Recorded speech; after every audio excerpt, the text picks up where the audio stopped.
दोस्तों नमस्कार। आशा है कि आप अच्छे होंगे। मैं हूं एक लेखक। ये मेरी किताब है, इसको पढ़िए, वेनेमस फैंग्स ऑफ कोबरा। दोस्तों आज हम जो चर्चा करेंगे, सबसे पहले हम सभी धर्मों के मानने वालों को ये अपील करते हैं कि आप धर्म के पीछे ज़्यादा ना पड़ें। धर्म में हर जगह गलतियां हैं। अल्लाह भी झूठा है और भगवान भी झूठा है। ये सब इंसानों ने बनाए हैं और ये भ्रष्टाचार का बहुत बड़ा कारण धर्म है। क्योंकि आप सबसे बड़ा धर्म मानवता धर्म है। कोई हनुमान जी ने सूरज नहीं खाया। पृथ्वी सूर्य कितना बड़ा है, हनुमान जी सूरज खा लेंगे? तो ये सब वैज्ञानिक आधार पर सिद्ध कर दिया है कि अल्लाह और ईश्वर नाम की कोई चीज़ नहीं है, ये मैन मेड है। और भारत में आज खास तौर पर नेताओं के पाखंड की चर्चा करूंगा, नेताओं के डबल कैरेक्टर की चर्चा करूंगा। दोस्तों आज जहां भारत में आप समझते हो कितने लोग बेरोजगार हैं, कोई 9,000 पर काम कर रहा है, कोई 10,000 पर काम कर रहा है। क्या ये यही नौकरी है? इससे आपके जीवन मूलभूत सुविधाएं पूरी हो सकती हैं क्या? तो आज ये नेता हम लोगों को धर्म के माया जाल में फंसाकर लोगों की ज़िंदगी बर्बाद कर रहे हैं। मैं हर उसकी बात करूंगा, चाहे इस्लामी तंजीम हो, चाहे भारत के धर्म सनातन वैदिक धर्म के दल हों। आप जब भी बजरंग दल के जुलूस में जाइए, विश्व हिंदू परिषद के जुलूस में जाइए, उसके लीडर प्राय वो होते हैं जिनके पास करोड़ों लाखों चंदा आता है और उसमें शामिल होने वाले ज़्यादातर बच्चे बेरोजगार होते हैं। कहीं जॉब नहीं होता, उनके पास कोई साधन नहीं और लोगों के बहकावे में वो चले आते हैं। तो दोस्तों ये नेता हमको धर्म के जाल में फंसाकर खुद मज़े ले रहे हैं।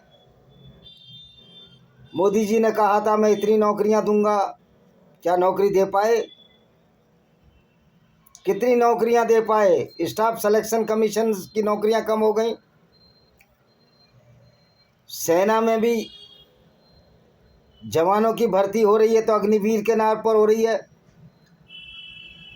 और ये धर्म के जाल में हमको फंसाकर खुद मौज मस्ती ले रहे हैं, अपनी तनख्वाहें बढ़ा लेते हैं।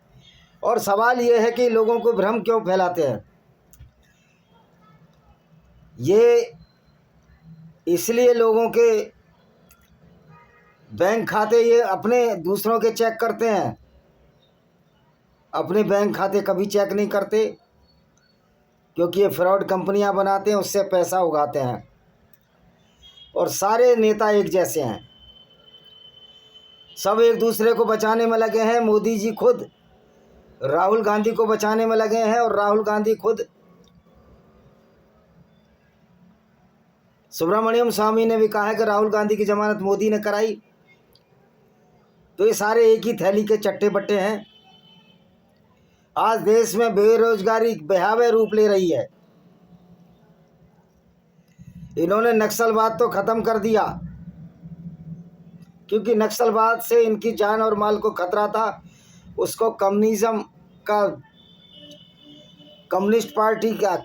का चेहरा दिखाकर उसको खत्म कर दिया।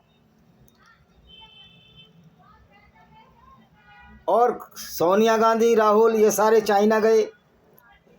मोदी जी के रसिया से अच्छे संबंध हैं, क्या वो कम्युनिस्ट कंट्री नहीं है?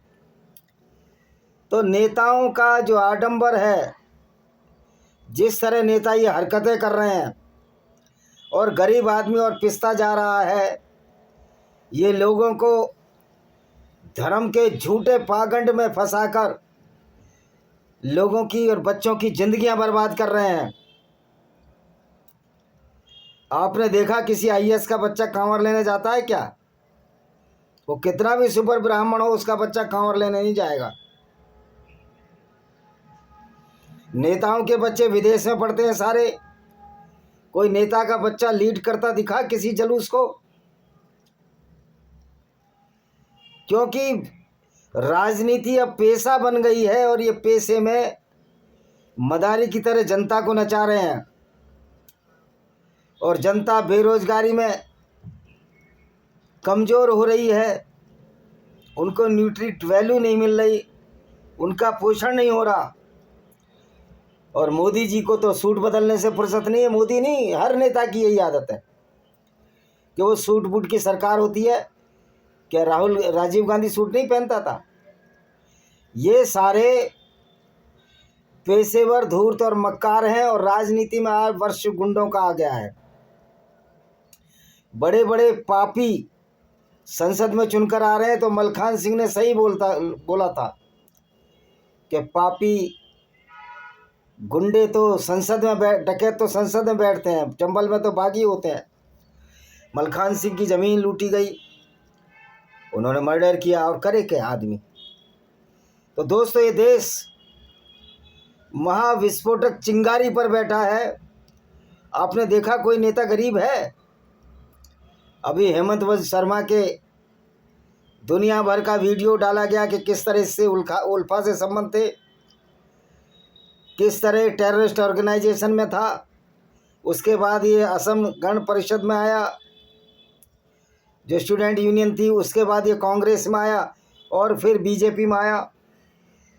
तो ये सारे के सारे नेता इस देश को लूट रहे हैं और आपको समझ में नहीं आ रही। मोदी जी अकेले कुछ नहीं कर सकते, अकेला चना भाड़ नहीं सकते, क्योंकि मोदी जी की मनसा ही नहीं है। इनके आए बाएं दाएं सारे ऐसे चोर उचक्के हैं। और आरएसएस भी, जिसका ये विरोध करते हैं, फोर्ड फाउंडेशन से पैसा लेता है। जिस फोर्ड फाउंडेशन को ये हिंदू विरोधी बताते हैं, उससे आरएसएस भी पैसा लेता है। ये राम माधव का स्टेटमेंट है, मधु किश्वर का, पढ़ लीजिए। तो दोस्तों, इन नेताओं पर नकेल डालने के लिए हमें सड़कों पर आना पड़ेगा, सड़कों पर उतरना पड़ेगा। और मेरा पुलिस वालों से भी ये आह्वान है कि भाइयों, आप में कितने आईपीएस और आईएएस जो ईमानदार हैं इस देश के लिए लड़ें और इन बेईमान नेताओं को, बेईमान अफसरों को उनकी वहीं जगह पहुंचा दें जहाँ इनको होना चाहिए। मुझे नहीं लगता कि कानूनन ये कभी जेल जाएंगे।